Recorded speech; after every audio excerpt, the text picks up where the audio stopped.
কি সর্বনাশটা হয়ে গেল গা, আমাদের গাছের কলাগুলো সব দেখে গেছে বাদুলি, হইতেই পারতাম না।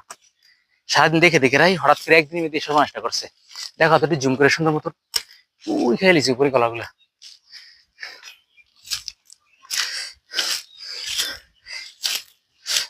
তবে যে গাছ অনেক বড় হয়ে গেছে গাছটা।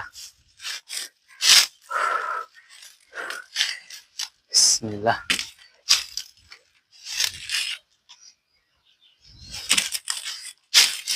যে গাছটা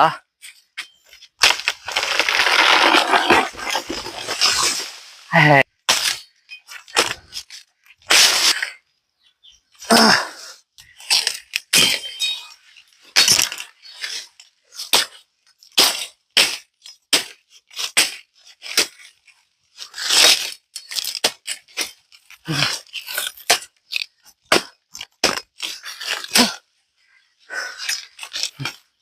ওরা তো সাপ মাপ থাকতে পারে, জঙ্গলি কলা তো ভয়ঙ্কর।